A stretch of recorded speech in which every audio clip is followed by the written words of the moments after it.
உலகம் முழுவதும் வாழக்கூடிய ஆஸ்ட்ரோ பக்தி டாக்ஸ் நேயர்கள் அனைவருக்கும் உங்கள் தாம்பரம் வாராகி ஈசநேசன் சுவாமியுடைய நல்லாசிகள் வாழ்த்துக்கள். ஜெய் வாராகி, ஜெய் ஜெய் வாராகி. இந்த மே மாதம் சனி செவ்வாய் சேர்க்கை, அதாவது மீன ராசியில் குருவுடைய வீட்டில் சனி செவ்வாய் சேர்க்கை ஏற்படுகிறது.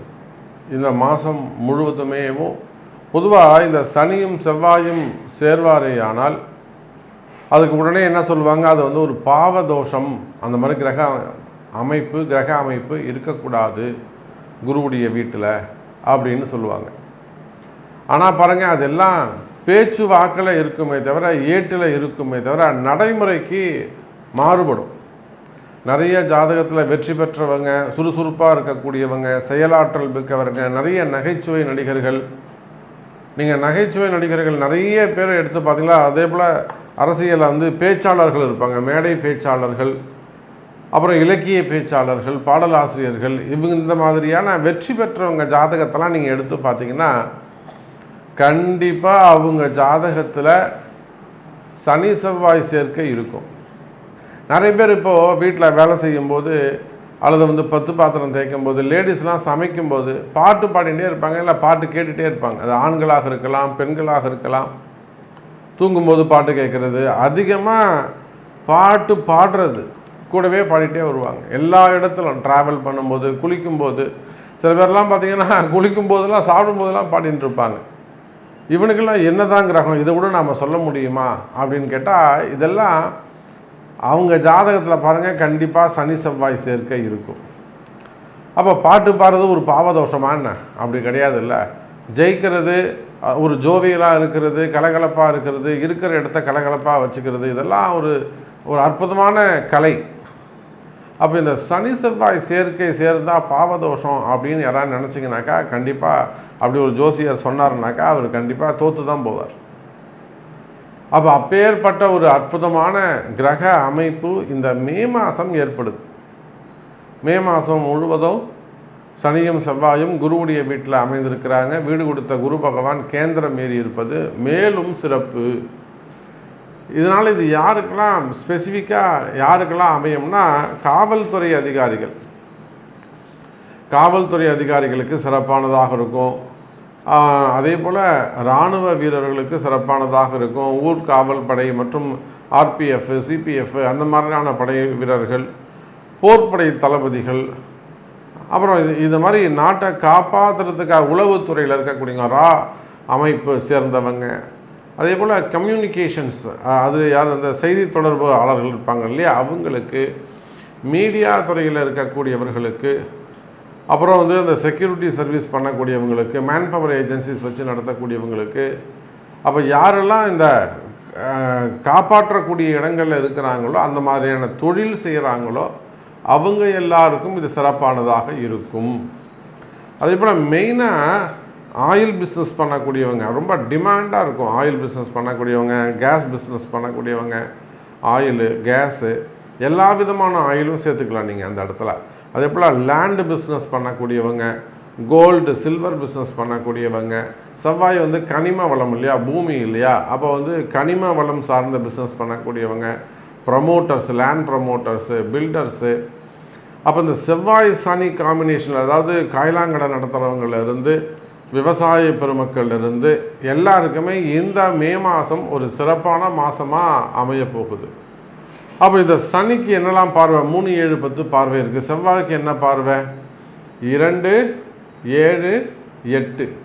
அப்போ இந்த செவ்வாயும் சனியும் எங்கெல்லாம் சேர்ந்து பார்க்குறாங்க, அதோட கூட அவங்களுக்கான கேந்திரங்கள், அவங்களுக்கான திரிகோண வீடுகள், இது எல்லாமே பலப்படும்.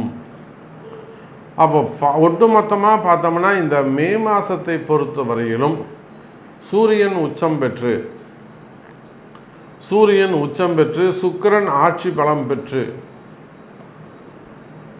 போராத குறைக்கு சனி செவ்வாய் சேர்க்கையோடு கிரகமாளிகா யோகம் நடைபெறுகிறது. இந்த கிரகமாளிகா யோகம்னா அப்படியே கிரகங்கள் வந்து 8 கட்டங்களில் இல்லை 9 கட்டங்களில் மாலை போட்ட மாதிரி அமைகிறது கிரகமாளிகா யோகம்னு சொல்லுவாங்க.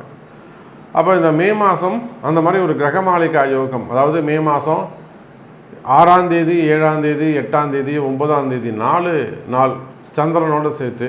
அப்புறம் எனக்கு தெரிஞ்சு மே மாதம் 6ஆம் தேதியிலிருந்து ஒரு 12ஆம் தேதி வரையிலுமே கூட அந்த கிரகமாலிகா யோகம், கொஞ்சம் குழந்தை பிறக்கிறதுக்கான, அப்படி இந்த மாதம் பிறக்கக்கூடிய இந்த தேதியில் பிறக்கக்கூடிய குழந்தைகளாக அதிர்ஷ்டசாலிகளாக வேறு இருக்க போகிறாங்க.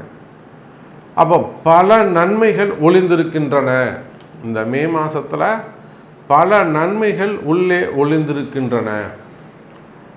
உங்களுடைய எதிர்பார்ப்புகள், அவங்க எதிர்பார்க்கக்கூடிய ரகசியங்கள் உள்ளே இருக்கான்னு பார்க்க போகிறோம். நீங்கள் உங்களுடைய தேடுதல் என்ன, உங்களுக்கு என்ன கிடைக்கணும், நீங்கள் எதை தேடுறீங்க? பணத்தை தேடுறீங்களா, பொருளை தேடுறீங்களா, அருளை தேடுறீங்களா, நிம்மதியை தேடுறீங்களா, ஆரோக்கியத்தை தேடுறீங்களா, ஒரு அதிகாரத்தை தேடுறீங்களா, ஒரு பதவியை தேடுறீங்களா, ஒரு அதிர்ஷ்டத்தை தேடுறீங்களா? உங்களுடைய தேடுதல், அந்த தேடுதல் உள்ளே ஒளிஞ்சிக்கிட்டு இருக்கா அப்படிங்கிற ரகசியத்தை நாம் விளக்கி திரை நீக்கி பார்த்து விடுவோம். வாருங்கள். சிம்ம ராசி. சிம்ம ராசிக்கு ராசியில் இருக்கக்கூடிய கேது பகவான், ராசியில் இருக்கக்கூடிய கேது பகவான் இன்னும் படிப்படியாக ராசியை விட்டு வெளியில் போய்கிட்டு இருக்கார். அதே போல் ராசிக்கு 12ஆம் இடத்தில் இருக்கக்கூடிய குரு பகவான், சிம்ம ராசிக்கு 12 இருக்கக்கூடிய குரு அற்புதமான கால நேரம். ஏன் சார்? 8ஆம் அதிபதி சிம்ம ராசிக்கு 5, 8 அந்த குரு, 5, 8 குரு பகவான் அப்படின்னு சொல்கிறது முழு அசுபராக மாறி விடுகிறார். அந்த குரு சிம்ம ராசிக்கு நல்லவர் இல்லை. குரு தசை நடந்ததுன்னா ஒரு சிம்ம ராசி, சிம்ம லக்னம், குரு தசை எப்படி இருக்குன்னு கேட்டு பாருங்கள். எனக்கு நல்லா இருந்தது, யோகமாக இருந்ததுன்னு ஏதாவது சிம்ம ராசி சொல்லுவாங்களான்னு கேட்டாக்கா இல்லை, மாறுபட்ட பலனை தான் சொல்லுவாங்க. இல்லை சார் எனக்கு ரொம்ப டஃப்பாக இருந்தது அப்படின்வாங்க. அதில் தான் நான் தேசாந்திரம் போனேன், அதுதான் நான் வீட்டை விட்டு போனேன், அன்றைக்கி தான் நான் ஊரையே காலி பண்ணிட்டு போனேன். நிறைய பேர் வீடை காலி பண்ணிட்டு போகிறது, சொல்லாமல் போகிறது, இதெல்லாம் நிறைய இருக்கும். சிட் ஃபண்டில் ஏமாறுறது, இதெல்லாம் எதனால் வருது? 8ஆம் அதிபதி தசையோ அல்லது 5ஆம் அதிபதி தசையோ நடந்தால் அவங்களுக்கு அந்த மாதிரியான கஷ்ட நஷ்டங்கள் இருக்கும். அப்போ பாருங்கள், சிம்ம ராசி அன்பர்களே, 5, 8 குரு பகவான் 12ஆம் இடத்தில் மறைவு. அப்போ நம்ம இப்படி கூட சொல்லலாம், இந்த மே மாதம் 26ஆம் தேதி குரு பெயர்ச்சி நடக்குமேயானால் அந்த 26ஆம் தேதியிலிருந்து சிம்ம ராசிக்கு சிறப்பாக இருக்க போகுது. அப்போ சிம்ம ராசி அன்பர்களே, நீங்கள் செய்த பாவங்கள் இந்த மே மாதத்தோடு விலகுதுன்னு அர்த்தம். நீங்கள் செய்த பாவங்கள் அல்லது உங்களுடைய கஷ்டங்கள் அல்லது உங்களுடைய கர்மா, இப்படி வச்சுக்கோ. நீங்கள் கர்மான்னு வச்சுக்கோங்க, பாவம்னு வச்சுக்கோங்க, கஷ்டம்னு வச்சுக்கோங்க. உங்களுடைய கஷ்டங்கள் அனைத்தும் இந்த மே மாதத்தோடு விலகுது. ஜூன் மாதத்திலிருந்து சிம்ம ராசிக்கு நல்ல அதிர்ஷ்டமான மாதம், திடீர் அதிர்ஷ்டங்கள் ஏற்பட போகுது. அது ஒரு பணவரவாக இருக்கலாம், தனவரவாக இருக்கலாம், திருமணமாக இருக்கலாம், காதலராக இருக்கலாம், காதலில் வரக்கூடிய வெற்றியாக இருக்கலாம், திருமணமாக இருக்கலாம், குழந்தை பாக்கியமாக இருக்கலாம், வேலை வாய்ப்புகளாக இருக்கலாம், தொழில் அமைப்புகளாக இருக்கலாம், அல்லது சொத்துக்கள் சேரக்கூடியதாக இருக்கலாம், இன்னும் பல வகையான அதிர்ஷ்டங்களாக இருக்கலாம். ஏன்னா 8ஆம் அதிபதி 12ஆம் இடத்தில் மறைகின்ற போது சிம்ம ராசி என்பர்களே, ஒரு சிறு குழந்தையாக இருந்தாலும் சரிதான், 3 வயசு குழந்தையிலிருந்து 90 வயசு வரை வயோதிக பருவம் வரையிலும் திடீர் அதிர்ஷ்டங்கள் ஏற்படும். அப்போது நீங்கள் நினச்ச காரியம் நீங்கள் இருக்கும் இடம் தேடி வந்து சேரும். எதையெல்லாம் நீங்கள் தேடிக்கிட்டு இருக்கீங்களோ, எனக்கு ஆரோக்கியம் வேண்டும் சாமி, எனக்கு வயசாகுது, 30 வயசாகுது, 40 வயசாகுது, பசங்க இருக்குது, குடும்பம் இருக்குது, உடம்பு இப்படி சூழ்நிலை படுத்தி எடுக்குது, உடம்பு கெட்டு போச்சுங்க சாமி, இந்த மாதிரி உடல்நிலை ஆரோக்கியத்தை சொல்லுவீர்களே ஆனால் கவலை வேண்டாம். சிம்ம ராசி என்பர்களே, உடல்நிலை ஆரோக்கியம் அதிகரிக்கும், நல்லா இருப்பீங்க. சிறு சிறு விபத்துக்கள் ஏற்படுவது, சின்ன சின்ன ஆக்சிடெண்ட், வீட்டிலே விழுந்துட்டேன், பாத்ரூமில் வலிக்கி விழுந்துட்டேன், தரையில் வலிக்கி விழுந்துட்டேன், அல்லது வண்டி வாகனங்களில் போகும்போது ஏற்பட்ட விபத்துக்கள், நான் கரெக்டாக போன சாமி எங்கிருந்தோ வந்தான் டக்குன்னு இடிச்சிட்டான், இதெல்லாம் தான் நேரம். அப்போ சிறு சிறு விபத்துக்கள் அல்லது வேலை செய்கிற இடத்துல அடிபடுவது, வேலை செய்கிற இடத்துல சின்ன சின்ன விபத்துக்கள் ஏற்படுவது, கீழே வலிக்க விடுறது, சம்திங் மிஷினில் அடிபடுறது. அப்போ அந்த மாதிரி உடல்நிலை ஆரோக்கியம் நல்லா இருந்த சாமி எனக்கு இப்படி ஆகிடுச்சு, முடக்கி போட்டுடுச்சு, முடக்கு, அதாவது தொழில் முடக்கம் மாதிரி அது குடும்ப முடக்கம் அப்படியெல்லாம் உங்களை முடக்கி வச்சிருக்குமே. ஆனால் உடல்நிலை ஆரோக்கியம் எனக்கு மெயினாக, நான் உடம்பு சரியாகணும் சாமி, எனக்கு உடம்பு சரியானால் தான் நான் வேலைக்கு போக முடியும், திரும்ப நான் பழையபடி எழுந்து எனக்கு நான் நடக்கணும். இப்படியெல்லாம் உங்களுக்கு வேண்டுதல்கள் பிரார்த்தனைகள் இருக்குமே. ஆனால் எனக்கு உடம்பு ஆரோக்கியம் வேணும் சாமி, இதுதான் உங்கள் தேடுதலாக இருக்குமே. ஆனால் அப்போ இது போல் நீங்கள் செய்த பாவங்கள், நீங்கள் செய்த கர்மாக்கள், கர்ம வினைகள் இந்த மாதத்தோடு விலகுகிறது. அப்போது அடுத்து வரக்கூடிய மாதங்கள் எல்லாம் சிம்ம ராசிக்கு சிறப்பான மாதமாக அமையப்போகுது. இந்த மே மாதம் மிக மிக முக்கியமான ஒரு மாதமாக அமைகிறது. நீங்கள் யாராக இருந்தாலும் சரிதான், தொழில் செய்கிறவங்களாக இருந்தாலும், பிஸ்னஸ் பண்ணக்கூடியவங்களாக இருந்தாலும், கடைகள் கம்பெனிகள் வச்சு நடத்தக்கூடியவங்களாக இருந்தாலும், தொழில் நிறுவனங்களாக இருந்தாலும், குடும்ப பெண்களாக இருந்தாலும் யாராக இருந்தாலும் சரிதான், சிம்ம ராசிக்கு இந்த மாதத்தோடு கஷ்டம் விலகியது. கஷ்டம் விலகும், அதே சமயத்தில் நல்ல முன்னேற்றம் இருக்கும். குறிப்பாக சிம்ம ராசிக்கு இருந்து வரக்கூடிய கடன் சுமைகள், கடன் பிரச்சனைகள் தீரும். எவ்வளோ கடன் இருந்தாலும் சரிதான், கடன் சுமைகள், கடன் பிரச்சனைகள் தீரும். நல்ல வளர்ச்சி அதிகரிக்கும். ராசிக்கு 12ஆம் இடத்தில் இருக்கக்கூடிய குரு சுப விரயங்களை ஏற்படுத்துவார், திடீர் அதிர்ஷ்டங்கள் ஏற்படும். அப்போ சிம்ம ராசி அன்பர்களே, கவலை வேண்டாம். இந்த மே மாதத்திலிருந்து நல்ல நேரம் ஆரம்பம். உங்களுக்கு என்ன நல்லது நடக்கணும், உங்களுக்கு என்ன வேண்டும், அதை உங்களுடைய பிறப்பு ஜாதகம் தீர்மானிக்கும். நல்லதே நடக்கும். கன்னிராசி, மே மாதம் சார், இந்த மாதம் முழுவதுமே உங்களுக்கு அதிர்ஷ்டமான மாதம், எந்த சந்தேகமும் இல்லை. யார் சொன்னாலும் நம்பாதீங்க, நீங்கள் கஷ்டப்படுவீங்க அப்படின்னு யார் சொன்னாலும் நம்பாதீங்க. சூப்பராக இருப்பீங்க, அருமையாக இருப்பீங்க. அடுத்து நல்லது மேல் நல்லது நடக்கும். கன்னிராசி அன்பர்களே, காரணம் என்னென்னா, இந்த மே மாதம்தான் 11ஆவது வீட்டுக்கு லாபஸ்தானத்துக்கு வரக்கூடிய குரு பகவான் மே மாதம் வந்துடுறார். என்னதான் கண்டக சனியால் நிறைய உடம்பு பிரச்சனைகள். இப்போது கன்னிராசி அன்பர்கள்னு சொல்லியாச்சுன்னா 2 விஷயந்தான் சார். உங்களுக்கு மனசில் பயம் இருக்கா? கண்டிப்பாக இருக்கும், மனசில் பயம் இருக்கும். அதே போல் தேவையில்லாத மனக்குழப்பங்கள், எப்பயும் ஒரு குழப்பமாக, ஒரு பயமாக, என்னடா நம்ம இப்படி ஆயிட்டோமே, நம்மளை ஏன் சாமி இப்படி வச்சுருக்காரு, எனக்கு மட்டும் ஏன் சாமி இப்படி நிலைமை, இந்த மாதிரி அடுத்து தேவையில்லாத மனக்குழப்பங்கள், மனசில் வரக்கூடிய பயம். அதே போல் நல்லா இருந்த உடல்நிலை கூட ஏதேனும் ஒரு வகையில் இடர்பாடு செய்வது.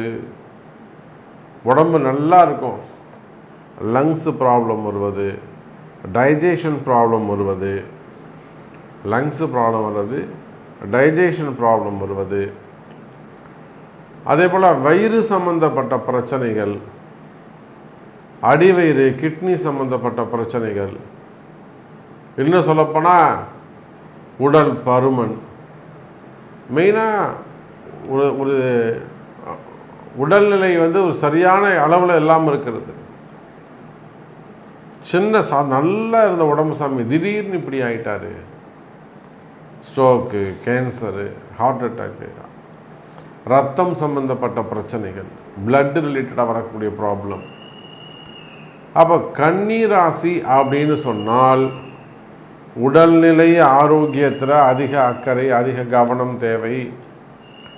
நிறைய விரதங்கள் இருப்பது சிறப்பு. இப்போ கன்னி ராசி என்ன இருக்கணுங்க, சாப்பாட்டை குறைச்சிட்டு விரதம் இருப்பது சிறப்பு. இதனால தான் நம்ம முன்னோர்கள் விரதங்களை கண்டுபிடிச்சாங்க. ஏகாதசி விரதம், சதுர்தசி விரதம், பௌர்ணமி விரதம், பௌர்ணமி கிரிவலம், இதெல்லாம் எதுக்கு கண்டுபிடிச்சாங்கன்னா இதுக்காகத்தான் கண்டுபிடிச்சாங்க. அப்போ கன்னி ராசி என்பர்களே உடல்நிலை ஆரோக்கியம் அதிக அக்கறை, அதிக கவனம் தேவை. அதோடு மட்டுமல்ல, கன்னி ராசி அன்பர்களே உடல்நிலை சரியில்லாமல் இருக்க ஒரு சின்ன சின்ன ஆப்ரேஷன்ஸ் இருக்குன்னா அதை செய்து கொள்வது சிறப்பு. நிறைய பெண்கள் கால் பண்ணுறாங்க, வீட்டுக்காருக்கு இப்படி இருக்குது சாமி, எப்படி இருப்பாங்களோ, தம்பிக்கு இப்படி இருக்குது, அண்ணனுக்கு இப்படி இருக்குது, அப்படி இல்லைன்னா சிஸ்டருக்கு இந்த மாதிரி இருக்குது, இல்லைனா வந்து ஒய்ஃபுக்கு இந்த மாதிரி இருக்குது, வீட்டுக்காருக்கு இந்த மாதிரி இருக்குது. அப்போ உடல்நிலை ஆரோக்கியம் சிறு சிறு ஆப்ரேஷன்ஸ் இருக்குமே, ஆனால் அதையெல்லாம் செய்து கொள்வது சிறப்பு. பயப்படாதீங்க. அப்போ அதற்குரிய வழிபாடு, ஆரோக்கியம் நல்லபடியாக இருக்குன்னா ஒரு ஆயுஷோமம் பண்ணிக்கிறது, ஒரு சுதர்சனோமம் பண்ணுறது, பரிகாரம் பண்ணணும், தானங்கள் செய்யணும். மெயினாக உடம்பு சரியாக போகணுன்னா நீங்கள் வந்து வெறும் சுதர்சனோமம் மட்டும் பண்ணால் போகாது. அந்த உடல்நிலை ஆரோக்கியத்து கிரகம் அந்த எந்த கிரகம்னு கண்டுபிடிச்சி அந்த கிரகத்துக்கு சமமான தான தர்மங்கள் செய்ய வேண்டும். சுக்கிரன்னா வெள்ளி செய்யணும், குருனா பவுன் செய்யணும், கொடுத்து தான் ஆகணும். அது ஒரு மில்லிகிராமாவது இருக்கலாம், ஒரு சின்ன மூக்குத்தியாவது தானம் பண்ணணும். உயிர் முக்கியம், உடம்பு முக்கியம், வாழ்ந்தாகணும், குடும்பம் முக்கியம். அப்போது மனசில் இருக்கக்கூடிய பயம், மனக்குழப்பங்கள் அல்லது இதையெல்லாம் தாண்டி பெருசாக என்ன சிந்திக்கிறதால நமக்கு ஏதாவது முடக்கு செஞ்சிட்டாங்களா, நம்மளை யாராவது கட்டி போட்டுட்டாங்களா, தெய்வ கட்டு இருக்கா, குலதெய்வ கட்டு இருக்கா, அல்லது செய்வினை கோளாறுகள் ஏதாவது இருக்கா, செய்வினைகள் அல்லது மருந்து அந்த மாதிரி ஏதாவது இருக்கா, ஏன் சாமியை நமக்கு எப்படி இருக்குது. அப்போ கண்டகச்சனி, அப்போ சனி ஒருவர் பார்ப்பாரே. ஆனால் இதுக்கு மேலே கன்னி ராசிக்கு சனி தசையும் நடந்தது அப்படின்னாக்கா சூப்பர் டூப்பர் ஹிட்டாக இருக்கும், கேட்கவே வேணாம், படுத்தி எடுக்கும். சனி தசை நடக்குது, குரு தசை நடக்குது, குரு தசையில் சுக்கிர புத்தி நடக்குது, சனி தசையில் குரு புத்தி நடக்குது, வச்சு செய்யும். அப்போ கன்னி ராசி என்பர்களே உடல்நிலை ஆரோக்கியம், மனதில் குழப்பம், மனதில் பயம் நீங்கும் மாதம். பெரிய டிப்ரெஷனாக இருக்குது சாமி, ஃப்யூச்சர் பற்றின டிப்ரெஷன்ஸ் இருக்குது, கடன் சுமைகள், கடன் பிரச்சனைகள், இந்த கடனை அடைக்க முடியுமான்னு தெரியல, லோனுக்கு அப்ளை பண்ணியிருக்கோம், லோன் கிடைக்குமான்னு தெரியல, வேலை போகிற மாதிரி இருக்குது, வேலை போயிடுமோன்ற பயம் இருக்குது, வேலையை காப்பாற்றிக்கணும் சாமி. அப்போ இந்த மாதிரியான கவலைகள், கஷ்டங்கள், வேற ஒன்றும் பொருள் கஷ்டம் கிடையாது, வேலை போயிடுமோங்கிற பயம் இருப்பது. நடக்காது, ஆனாலும் ஏன் பயப்படுது? அதுதான் மனசு, அதுதான் கிரகம், அதுதான் சார் கிரகம். அப்போ அந்த மாதிரியான மன பயம் இருக்குமே. ஆனால் கவலை வேண்டாம் கன்னி ராசி அன்பர்களே, இதெல்லாம் இந்த மே மாதத்தில் சரியாக போகுது. அப்போ இந்த மாதிரி பல பிரச்சனைகள் உங்கள் வாழ்க்கையில் இருக்க, கடன் சுமைகளாக இருக்கலாம், கடன் பிரச்சனைகளாக இருக்கலாம், உடல்நிலை ஆரோக்கியமாக இருக்கலாம், இந்த மாதிரி எந்த பிரச்சனைகளாக இருந்தாலும் அவையெல்லாம் பயம் விலகி நல்ல முறையில் இந்த மே மாதம் உங்களை சிறப்பான முறையில் வாழ வைக்க போகுது. கவலை வேண்டாம் கன்னி ராசி அன்பர்களே. அப்போ இதுக்கு என்ன முக்கியம்? பரிகாரங்கள் முக்கியம். அப்போ உங்கள் பிறப்பு ஜாதகம் கொண்டு சரியான பரிகாரங்கள் அறிந்து செய்வீர்களேயானால் நலமுடன் வாழலாம், மன பயம் நீங்கும். ஜெய் வராகி.